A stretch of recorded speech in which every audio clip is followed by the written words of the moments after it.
Olá e bem-vindos! Hoje a gente vai mergulhar num material fascinante sobre psicologia organizacional. Recebemos aqui uma série de infográficos e slides com um tema visual bem curioso: magia e contos de fadas corporativos. A nossa missão aqui é tentar desvendar a tal mágica por trás de uma cultura de sucesso, né?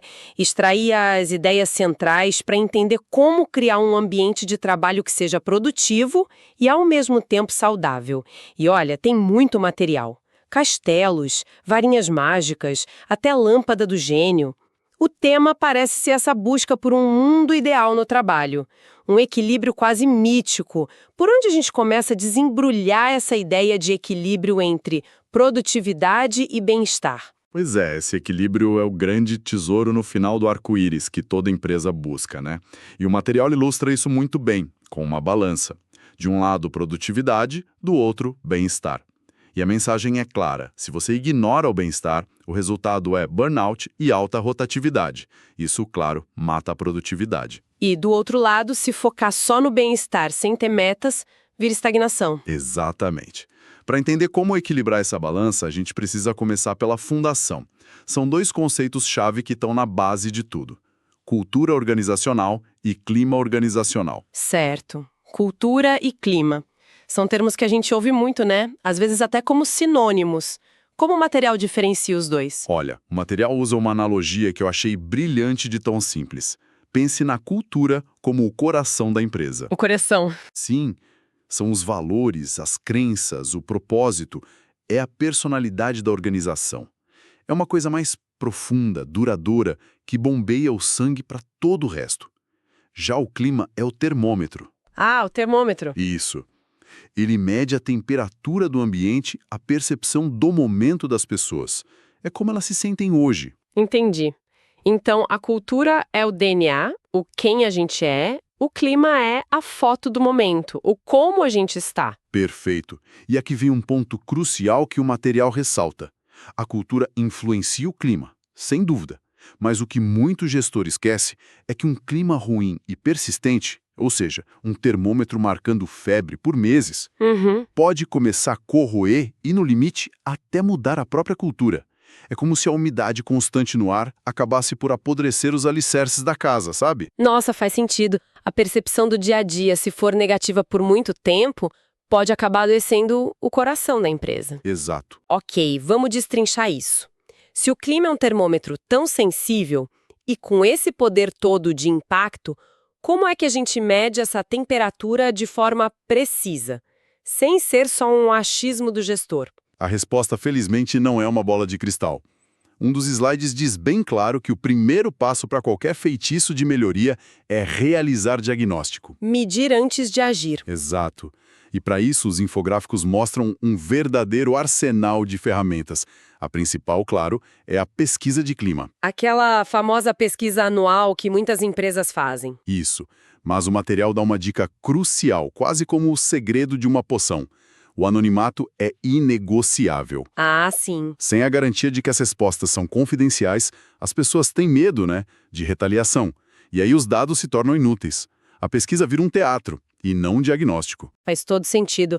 Mas uma pesquisa por ano talvez não seja o suficiente, né? O que mais o material sugere para, sei lá, manter o dedo no pulso do time? Sim, porque o clima muda rápido. Os slides mencionam a caixa de sugestões, que hoje em dia é mais digital, para captar ideias e críticas de forma contínua. Sabe, essa ideia da caixa de sugestões me soa um pouco ultrapassada. Não corre o risco de virar só um depósito de reclamações anônimas que ninguém lê? É uma ótima provocação. E o material responde a isso. Um slide enfatiza que dar retorno às sugestões é vital. O problema não é a ferramenta, é o processo. Entendi. Se a caixa vira um buraco negro de onde nada sai, ela não só fica inútil como aumenta o cinismo. Mas se as ideias são lidas, respondidas e, quando dá, implementadas, aí vira um canal poderoso. E, além disso, temos as entrevistas. Tanto as de clima com quem está na empresa, quanto as de saída, que são minas de ouro. E por último, tem a tal da avaliação 360 graus. Eu sempre ouvi que essa ferramenta pode ser perigosa, virar uma arma de vingança entre colegas se não for bem feita. Sim, o risco existe. mas o material a posiciona como uma ferramenta de desenvolvimento, não de punição.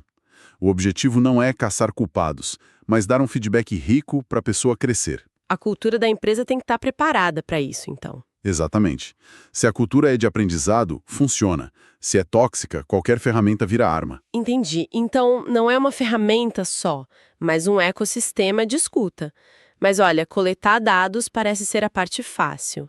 A mágica falha para muita gente na hora de transformar essa montanha de gráficos em algo real, né? Como os infográficos sugerem que essa alquimia aconteça. Aqui é onde a transformação acontece e onde muitos falham. Um dos infográficos é bem direto. Ignorar os resultados da pesquisa leva a alta rotatividade. É como ouvir o alarme de incêndio e voltar a dormir. Nossa! O material propõe o que ele chama de ciclo de melhoria contínua. É um roteiro. Um ciclo. Isso já diz que não é um projeto com começo, meio e fim, mas algo contínuo. Qual o primeiro passo depois de receber os resultados? Primeiro passo: análise e priorização. Você tem os dados, agora precisa encontrar a história que eles contam. É comunicação, sobrecarga, falta de reconhecimento, e como não dá para resolver tudo de uma vez, tem que priorizar. Escolher a batalha certa. Isso. Focar no que é mais grave e no que vai ter maior impacto positivo. Ok. Identificamos o dragão principal. E depois? Depois vem o planejamento e a comunicação transparente. E essa parte da comunicação é fundamental. Você define metas claras, mensuráveis. Tipo, reduzir a percepção de sobrecarga em 15% em 3 meses. Exato. Perfeito. Define responsáveis, prazos e, o ponto-chave, você comunica esse plano para a equipe. Diz, nós ouvimos vocês, aqui estão os problemas e aqui está o nosso plano para começar a resolver. Isso deve gerar muita confiança. Mostra que a pesquisa não foi pro lixo. Totalmente. E o ciclo se fecha com a execução e ajustes. O plano não é escrito em pedra. Você executa, monitora, coleta feedbacks e, como o slide aponta, faz ajustes rápidos no percurso. É um processo vivo. Vamos deixar isso bem concreto? Imagina um gestor que descobriu na pesquisa que a equipe dele se sente sobrecarregada e sem reconhecimento. Como ele aplicaria esse ciclo na prática? Ótimo exemplo. Bem comum, infelizmente. Vamos lá. Primeiro, diagnóstico. Ele confirma que o problema é o combo sobrecarga com falta de reconhecimento. O impacto é desmotivação, risco de burnout. Esse é o dragão dele. Certo. E o plano de ataque? Como ele transforma isso em ações? Segundo, planejamento. Ele precisa de ações concretas. Para atacar a sobrecarga, por exemplo, ele implementa uma reunião semanal de 15 minutos, toda segunda, só para alinhar prioridades, para garantir que o time está focado no que importa. Gosto disso. É uma ação pequena, mas que ataca a causa raiz da desorganização que gera sobrecarga. E para o reconhecimento? Para o reconhecimento, ele pode criar um quadro virtual num canal do Slack ou Teams chamado Pequenas Vitórias da Semana, onde todo mundo pode postar e celebrar uma conquista sua ou de um colega. Sim. E ele, como gestor, se compromete a reservar os 5 minutos finais de cada conversa individual para dar um feedback positivo específico. Não o genérico bom trabalho. E como ele comunica isso tudo? Terceiro, a comunicação. Ele reúne a equipe e fala: pessoal, olhei com atenção o feedback da pesquisa. Agradeço a sinceridade. Percebi que sobrecarga e reconhecimento são pontos críticos e quero agir. Meu plano inicial para a gente atacar isso juntos é este. E ele pede a opinião deles. Isso transforma o plano de dele para nosso. Por fim, execução e ajustes. Depois de um mês, ele pergunta: a reunião de prioridades está ajudando? O quadro de vitórias está funcionando? E com base nesse feedback ele ajusta. É um aprendizado conjunto. Esse exemplo ajudou muito a sair da teoria. Mas o material também fala dos erros comuns na gestão, os vilões da produtividade. Quais são os principais? Os vilões. Os slides listam vários. E é fascinante ver como eles são a causa dos problemas que as pesquisas detectam. Falta de comunicação, falta de reconhecimento. O que a gente acabou de falar. Exato. Mas o interessante é como esses vilões se alimentam. Pense na centralização de decisões. O microgerenciamento. Isso, quando um líder centraliza tudo, ele não só fica sobrecarregado, ele automaticamente cria falta de comunicação, porque a informação fica presa nele. Nossa, é verdade! A equipe fica no escuro. Exato. E ele impede o desenvolvimento do time, que nunca aprende a decidir. É um efeito dominó que destrói o clima. Faz todo sentido. É um erro mãe. E se esses são os vilões, o material também aponta os heróis, as lideranças e o RH. Eles atuam como uma dupla dinâmica. Gosto dessa ideia. Mas na prática, muitas vezes não rola uma tensão aí? O RH define uma política e o gestor na ponta precisa de flexibilidade? Sim, mas o material resolve isso definindo papéis complementares. O RH é o guardião da cultura, o arquiteto. Ele constrói os sistemas, as ferramentas, a magia. Uhum. Já os gestores são o exemplo vivo. Eles que aplicam isso no dia a dia. De nada adianta o RH criar um programa de reconhecimento se o gestor nunca reconhece ninguém. A harmonia vem quando o RH dá as ferramentas e o gestor as usa com maestria. Falamos de teoria, de como agir, de erros, mas os slides também trazem exemplos de empresas. O que é o tal do benchmarking? Benchmarking é o processo de olhar para fora para melhorar por dentro.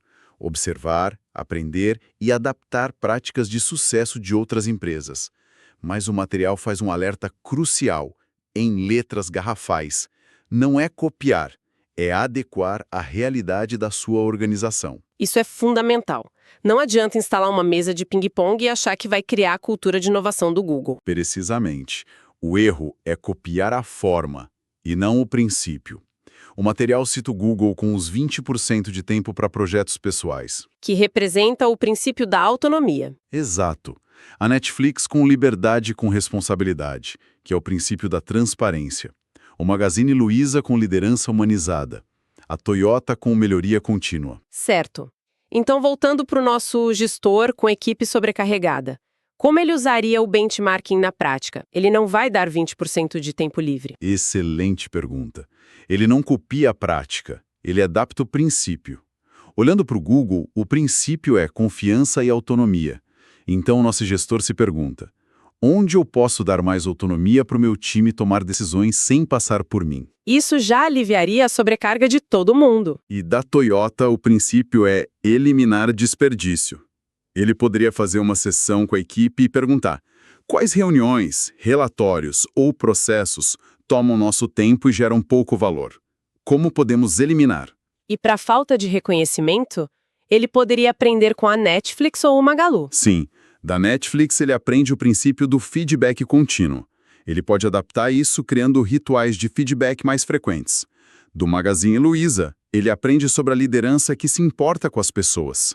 Ele pode se inspirar a ter conversas mais genuínas com o time. Benchmark não é sobre encontrar soluções prontas, mas sobre expandir seu repertório de princípios. Isso muda tudo. Não é uma busca por respostas mágicas, mas por ingredientes para sua própria receita. Então, recapitulando, a gente começou com a diferença entre cultura, o coração, e clima, o termômetro. Vimos como medir esse clima e, mais importante, como transformar dados em ação.